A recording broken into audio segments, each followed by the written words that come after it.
Bismillahirrahmanirrahim. Assalamualaikum warahmatullahi wabarakatuh. Kami dari Yayasan Kemah Mustika Insani. Pada hari ini kami bersama dengan Ananda Minul Anggraini, di mana Ananda Minul Anggraini adalah salah satu anak asuh dari Yayasan Kemah Mustika Insani. Yang hari ini Ananda Minul Anggraini sedang studi di IAIN Ponorogo. Ini sangat unik. Yayasan Kemah Mustika Insani yang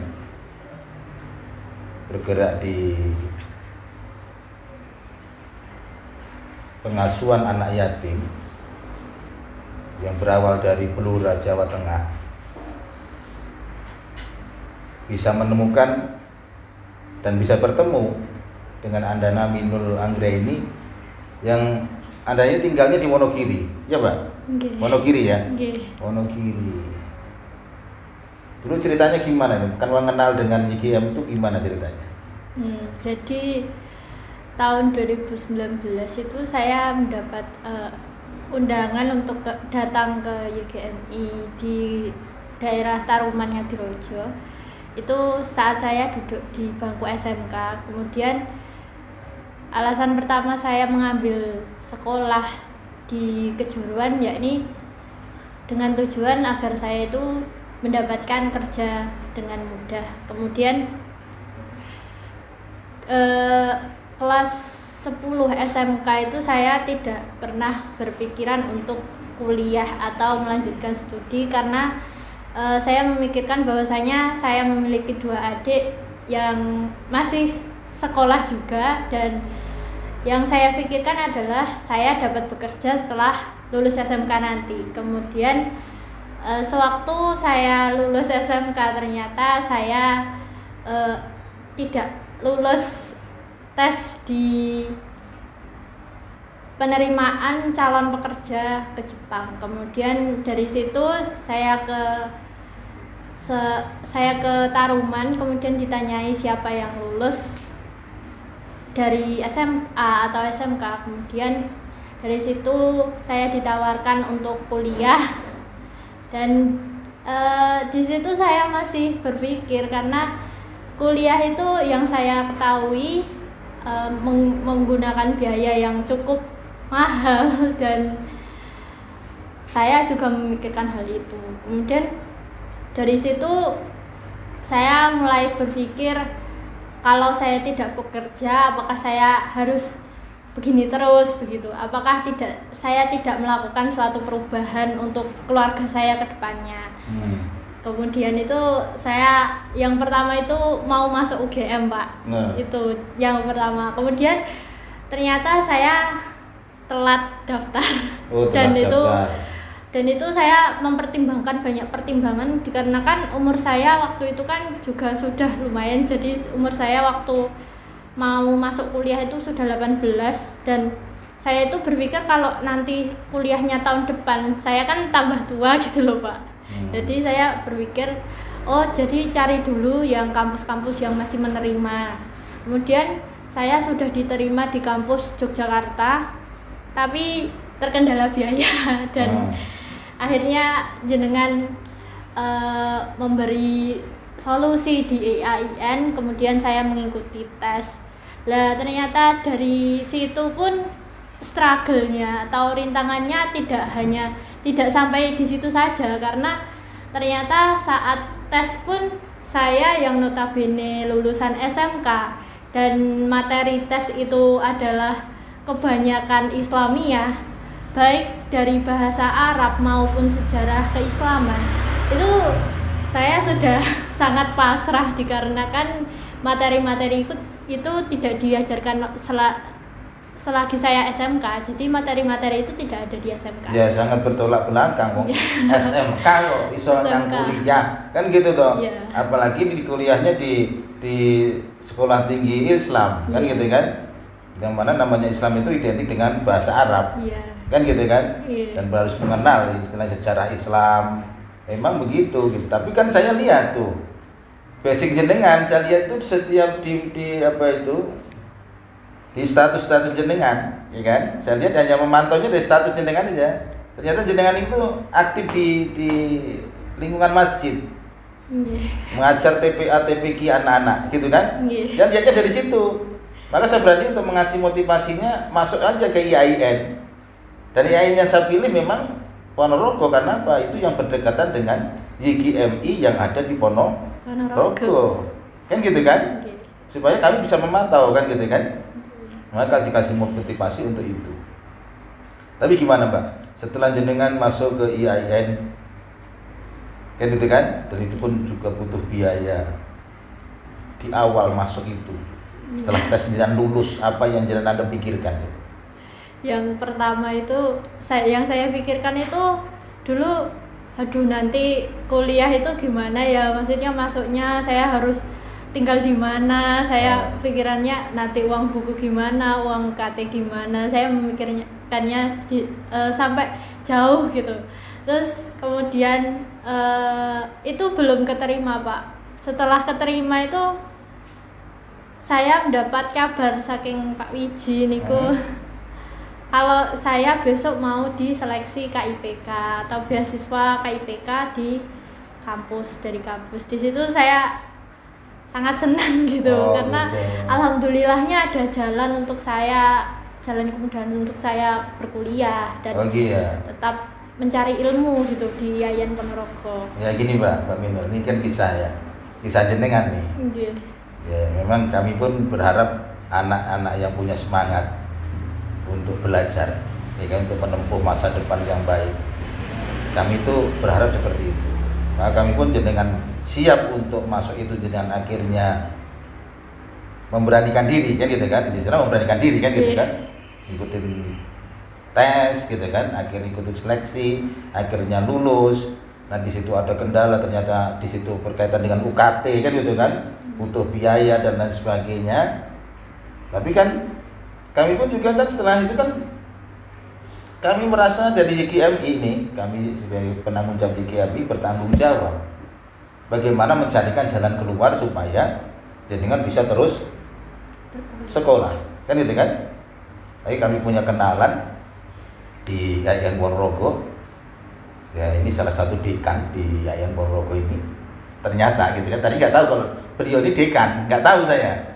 Kenalan saya yang jelas dia adalah orang yang saya kenal, saya telepon gitu kan. Setelah kami telepon, dia udah tahu latar belakang saya, ngurus anak yatim kan gitu kan, udah tahu semenjak saya di Jambon sampai sekarang saya di Gelinggang. Jadi dia tahu perjalanan saya untuk anak yatim, maka dia bantu. Saya kasih tahu bahwa anak yatim saya masuk di IAIN, tolong dibantu untuk UKT-nya. Ditanya, punya nggak KIP Pak? Saya bilang punya, kan gitu kan? Punya KIP gitu. Yaudah sebentar Pak, gitu. Sebentar Pak, kan gitu kan? Nah jam 3 sore dia telepon, Pak, ini saya ajukan, terus besok akan disurvei ke Wonogiri. Akhirnya itu tadi terjadikan tuh, langsung besoknya survei. Nah di survei ya saya yakin masuk, karena memang keadaannya memang anak yatim, ya memang benar-benar nggak mampu kan gitu kan. Dilihat dari segala sisi pun Mbak Minul berhak untuk itu kan gitu kan.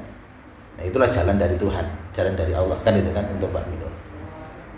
Nah perasaan Mbak Minul setelah masuk di IAIN, akhirnya mendapat beasiswa KIP kan gitu kan. Akhirnya Mbak Minul tinggal di asrama semester 1 dan semester 2 masuk di asrama.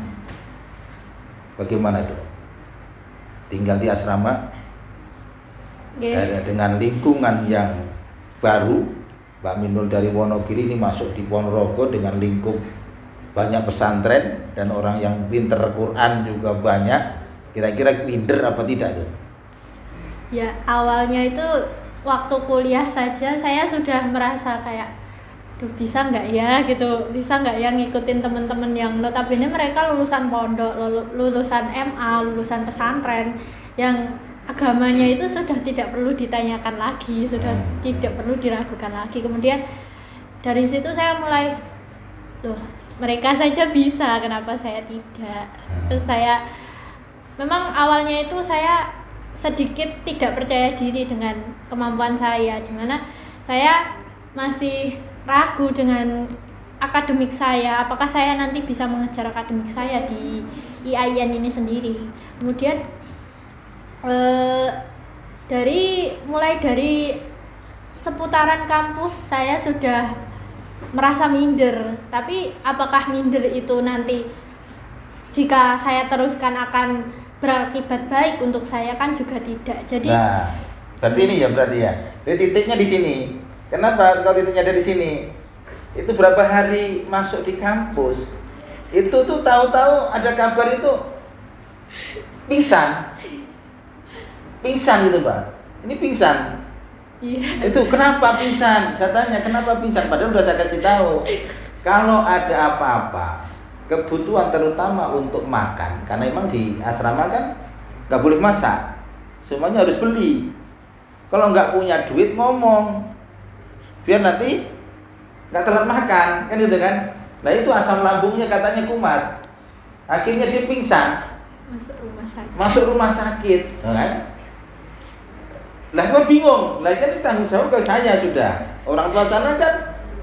Akhirnya saya telepon, Bu, ini Mbak Minul katanya pingsan, diperiksa katanya asam lambung. Anak kecil loh asam lambung, apa yang dipikirkan, kan gitu toh? Apa yang dipikirkan? Dan ternyata ini udah lama. Karena asam lambung itu karena faktor sosial, kan itu kan? Karena memang untuk makan sehari-hari aja susah. Maka untuk makannya pun juga kadang makan, kadang enggak, iya kan? Iya. Dan beban pikiran yang jelaskan gitu kan? Bukan pikiran. Apa itu gitu Pak ya? Jadi dulu itu masuk kuliah pertama kali itu saya mendapatkan mata kuliah dari pagi jam 7 sampai jam 5 sore. Nah itu ternyata 3 mata kuliah waktu itu saya disuruh membeli buku dengan total 4 buku, dan 1 buku itu harganya juga lumayan. Di situ saya dari jam ketiga itu sudah memikirkan nanti belinya gimana gitu, nanti beli bukunya gimana. Terus akhirnya pulang itu saya jalan ke asrama dan saya mikir, oh nggak usah makan dulu deh gitu. Saya mikirnya tidak mengurangi porsi makan biar hemat juga, biar bisa nabung. Ya ternyata malamnya dari situ pingsan dan masuk rumah sakit. Iya, sampai segitunya gitu loh. Ya kan, padahal ya kami pun dari pihak yayasan yang jelas bertanggung jawab udah dari awal. Jadi yang saya lepas, saya serahkan ke IAIN, dipasrahkan. Orang Porogo kan masuk pertama kan dipasrahkan, kan gitu kan? Ada guru yang terima kan, perwakilan dari kampus yang menerima, kan gitu. Saya serahkan, Mbak Minul saya serahkan, kan gitu kan? Gitu. Tapi tak pesen juga Mbak Minul kalau ada apa-apa, kebutuhan apa aja, tolong kasih, ya kan? Ya gitu kan? Ya gitu kan? Karena memang Mbak Minul dengan kita ini kenalnya belum lama kenalnya gitu. Dan hanya tatkala acara saja. Tatkala ada santunan di Wonogiri, yayasan hadir, saya hadir. Jadi saya belum kenal begitu kan Pak Minul, mungkin juga masih canggung lah apalah gitu kan? Kasih canggung. Nah, kasih canggung pasti itu. Ya terus sekarang ini perjalanan sudah di semester dari pertama, perjalanan dari semester 1 seperti apa? Ya semester 1 itu kan saya juga asrama, jadi untuk membagi waktu belajar asrama, kemudian kegiatan di kampus dan kegiatan-kegiatan lainnya itu ternyata tidak mudah juga, karena di situ saya juga harus fokus terhadap materi di kelas, kemudian saya juga harus fokus terhadap kegiatan-kegiatan yang ada di asrama dan kegiatan-kegiatan sosial lainnya. Nah, dari situ saya mencoba berpikir lagi apa yang harus saya lakukan untuk nilai saya itu nantinya waktu akhir mendapatkan nilai yang memuaskan. Kemudian dari situ saya harus berani aktif di kelas. Di situ saya juga harus berani mengubah diri saya yang awalnya tidak suka membaca dan sulit sekali memahami buku-buku yang bahasanya itu terlalu tinggi menurut saya. Kemudian dari situ menjadi motivasi saya tidak bisa terus seperti ini. Jadi dari situ saya mulai belajar sedikit-sedikit. Saya jika ada waktu senggang saya ke perpus atau pokoknya memanfaatkan waktu begitu. Terus alhamdulillahnya di semester 1 IPK saya itu 3,7 dan 3,7. Iya. Komlut berarti ya? Alhamdulillah. Komlut ya. Ya, 3,7 dan dari situ sebelum itu saya sudah membuat studi plan atau planning yang akan saya lakukan di kampus dari semester 1 hingga semester 8 nanti. Dan semester 1 itu planning saya yaitu tetap aktif di kelas dan IPK cum laude gitu planning saya. Kemudian saya mengikuti beberapa seminar dan webinar untuk menambah skill saya, baik itu soft skill maupun hard skill. Kemudian di semester 2 yang saya takutkan di sini yakni di semester 2 ini planning saya yaitu mengikuti lomba baik sekelas tataran kampus maupun nasional. Nah, di situ saya mulai berpikir bagaimana saya membagi waktu, sedangkan lomba-lomba ini diadakan waktu kelas itu dimulai, Pak. Jadi lomba itu dilaksanakan waktu kampus masuk. Jadi di situ saya mulai gimana ya, takut nanti hasilnya gimana gitu. Dan semester 1 kemarin saya alhamdulillah tidak ada alfa, tidak ada ijen, jadi alhamdulillah masuk terus. Tapi yang semester 2 ini saya izin 2 kali untuk mengikuti lomba. Nah, di situ saya mulai takut ngeten kan. Di semester pertama itu mendapatkan IPK 3,7 sedangkan saya masuk tiap hari. Dan saya mikirnya waduh ini nanti gimana semester 2 gitu. Soalnya saya tidak masuk 2 kali. Kemudian alhamdulillahnya kemarin di semester 2 setelah pembagian hasil KHS itu saya mendapatkan IPK 3,84. Jadi naik malah kan. Dengan mengikuti lomba tambah naik gitu. Jadi bukan keaktifan itu gitu kan. Karena memang kita punya ingin meningkatkan grade kan gitu kan. Meningkatkan keilmuan, mengikuti lomba-lomba yang bisa diikuti kan gitu kan. Tapi memang itu lomba itu atas sendiri, bukan dari kampus gitu ya? Iya, kalau yang kan saya mengikuti beberapa lomba. Contohnya kalau yang di kampus itu saya mengikuti festival ekonomi syariah itu di kampus 2 saya mengikuti lomba debat ekonomi. Kemudian yang kedua itu saya mengikuti tarbiyah competition. Nah sekarang gini, kalau jenengan kok bisa loh. Itu kan ada debat ekonomi gitu kan. Padahal jenengan itu PAI, Pendidikan Agama Islam jurusannya. Kok bisa kok ikut di ekonomi padahal bukan ekonom gitu loh maksudnya. Apa itu? Apa motivasi jenengan itu di mana gitu? Karena di situ itu saya awalnya gini. Kayak men-challenge atau menantang diri saya. Saya belum bisa ekonomi. Kenapa saya nggak ikut debat aja gitu kan? Karena teman saya itu bilang kamu itu jago debat loh gitu. Terus saya di situ mulai jangan-jangan ini skill saya tapi saya belum pede. Terus kemudian di situ saya mencari kawan saya untuk ayo debat gitu, ayo daftar debat. Kemudian alhamdulillahnya mereka mau dan di situ kita lomba debat, kita sharing-sharing terhadap ilmu-ilmu pengetahuan mengenai ekonomi dan hal-hal yang terjadi di seputaran lingkup ekonomi. Nah, di situ gitu ya. Akhirnya ini menguasai gitu ya. Referensi yang diambil, berarti juga baca buku gitu juga. Ya baca buku pastinya gitu, soalnya gitu. dari Maka rajin ke perpustakaan sekarang gitu ya. Ya kalau kosong ke perpustakaan. Oh, gitu. Dan semester 2 ini lumayan karena selain saya mengikuti lomba, saya juga mengikuti organisasi di kampus, yakni sebagai himpunan mahasiswa jurusan. Dan di situ saya diamanai sebagai anggota divisi intelektual, di mana intelektual itu sendiri berlatar belakang tentang keilmuan. Jadi apa-apa tentang keilmuan itu nanti diolah oleh divisi intelektual. Berarti jadi ilmuwan gitu kan? Amin. Jadi tadinya nanti jadi ilmuwan gitu ya. Yang tadinya nggak kepikir gitu, kuliah itu nggak kepikir gitu.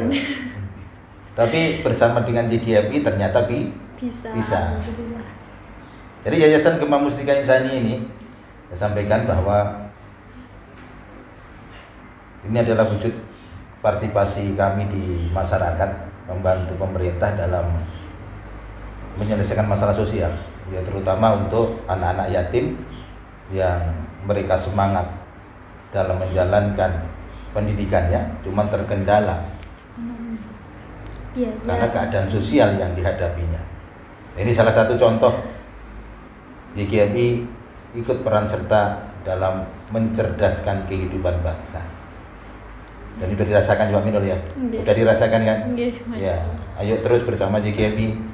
Mari kita kembangkan JGMI supaya JGMI ini, Yayasan Gema Mustika Insani, terus bersinar. Sesuai dengan namanya, Gema Mustika Insani. Gema itu bergema di mana-mana. Mustika itu, mustika itu kayak berlian ya kan? Memang bersinar memang, ya kan? Bergema, bersinar di mana-mana gitu kan? Dan untuk insani, untuk manusia terus bergerak. Jadi bukan hanya Mbak Minul Anggraini saja, masih banyak kawan-kawan kita yang perlu dan membutuhkan ini. Jadi Mbak Minul sebagai pilot project, istilahnya ya anak pertama YGMI, yang memang kami harapkan Mbak Minul sebagai generasi YGMI, pewaris YGMI. Sehingga apapun kegiatan YGMI, kami harapkan yuk berperan serta. Gimana Mbak Minul? Siap berperan serta untuk YGMI? Insya Allah siap. Ayo ya, gitu ya. Mungkin itu, terima kasih untuk episode hari ini. Terima kasih atas yang telah diberikan. Semoga YGMI ke depan semakin maju, semoga diterima di masyarakat dan kita dipercaya. Terima kasih. Wassalamualaikum warahmatullahi wabarakatuh.